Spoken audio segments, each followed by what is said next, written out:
Assalamualaikum warahmatullahi wabarakatuh. Perkenalkan, nama saya Azhara Safira dengan NIM 10111710019. Di sini saya akan menjawab pertanyaan UTS seminar bisnis yang telah diberikan. Untuk judul dalam penelitian saya yaitu pengaruh kualitas pelayanan terhadap kepuasan dan loyalitas pengguna kartu simpati pada Grapari Telkomsel cabang Gresik. Untuk menciptakan loyalitas pelanggan, perusahaan perlu melakukan beberapa upaya untuk membuat produk atau layanannya melekat di benak konsumen. Nah, salah satu upaya tersebut ialah dapat memberikan kebutuhan sesuai permintaan yang ada. Pelaku bisnis harus memahami bagaimana produk yang diinginkan oleh konsumen, dalam bentuk apapun seperti bentuk fisik, warna, desain, manfaat, dan tren yang sedang berkembang saat ini. Salah satu perusahaan atau pelaku bisnis yang sedang berkembang pesat saat ini ialah industri telekomunikasi seluler. Salah satunya ialah PT Telkomsel.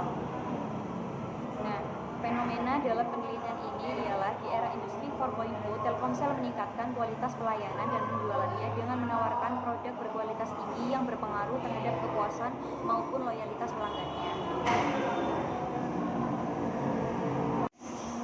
Selanjutnya, penyebab saya melakukan penelitian ini adalah dengan adanya kualitas pelayanan yang baik yang ada pada Grapari Gresik, saya ingin meneliti seberapa puas pelanggan pengguna kartu simpati terhadap kualitas pelayanan yang ada di cabang Grapari Gresik. Dari kajian pustaka yang saya ambil, Kotler dan Taylor mengatakan bahwa harus mempertimbangkan 4 karakteristik jasa. Yang pertama ada intangibility, adalah perbuatan atau usaha. Yang kedua inseparability, ketidakpastian jasa. Maksudnya adalah jasa tidak dapat dipisahkan dari penyediaannya tempat pelanggan perlu hadir saat jasa itu diproduksi. Yang ketiga variability, yaitu keragaman jasa. Kualitas jasa sangat bervariasi tergantung dari siapa yang memberikan, kapan, dan di mana diberikan. Yang keempat perishability, tidak tahan lama, yaitu suatu jasa tidak dapat disimpan untuk penjualan atau pemakaian yang akan datang. Selanjutnya definisi kualitas produk. Kotler dan Armstrong.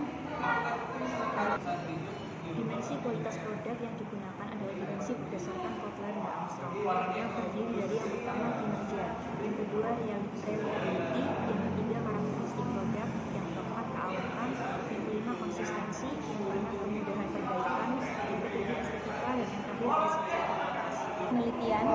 Yang pertama ada jenis penelitian. Jenis penelitian dan sumber data dalam penelitian saya menggunakan penelitian deskriptif yang mengambil beberapa sampel dari populasi yang meliputi data primer dan juga data sekunder.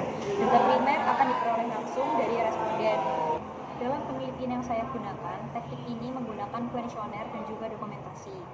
Penelitian saya menggunakan skala Likert, yaitu menurut Isjanto, skala ini mengukur persetujuan atau ketidaksetujuan responden terhadap serangkaian pernyataan yang mengukur suatu objek yang nantinya dapat menggunakan scoring atau nilai dari jawaban yang berkisar antara 1 sampai 5. Nomor 2, menurut saya, ketika sebuah objek belum bisa dihubungkan dengan suatu teori yang jelas, maka di sini kita memiliki tugas untuk mengeksplor atau memaparkan suatu fenomena, sebuah teori yang belum seberapa jelas, maka jenis penelitian yang harus kita ambil adalah kualitatif. Dan jika ketika titik atau pola suatu permasalahan terlihat dengan jelas dan kita bertugas untuk menjelaskan keterkaitannya dengan suatu fenomena, tugas kita adalah memaparkan data yang akurat dengan pengukuran tertentu, yaitu menggunakan kuantitatif. Untuk nomor 3, menurut saya penelitian mengenai keefektifan iklan termasuk pada penelitian kuantitatif, karena kata efektivitas iklan mengindikasikan adanya sebuah pengaruh yang dapat menjadikan konsumen tertarik membeli dengan menggunakan iklan yang lebih efektif. Akan tetapi, penelitian ini juga perlu didampingi dengan penelitian kualitatif, dengan melakukan survei untuk mendapatkan jawaban yang lebih relate. Selanjutnya, jawaban nomor 4, menurut saya, apabila populasi lebih kecil dibandingkan dengan minimal sampel, maka pilihannya saya harus mengubah teknik penelitian atau mengubah populasinya. Karena jika populasi yang kita gunakan tidak memenuhi jumlah syarat dalam sebuah teknik, maka penelitian tersebut tidak bisa menggunakan teknik tersebut. Jadi di sini pentingnya analisis ada terlebih dahulu sebelum menentukan populasi dan sampelnya.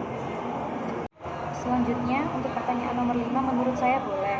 Untuk menunjang landasan teori dalam penelitian, kita harus benar-benar berkaitan seperti, misalnya, kita ingin meneliti sebuah upaya strategi experiential marketing terhadap customer retention, maka kita boleh memasukkan teori psikologi untuk memperjelas bahwa visualisasi atau pendekatan yang lain dalam strategi experiential marketing tersebut bisa memengaruhi seseorang, termasuk sikap customer terhadap suatu brand tersebut.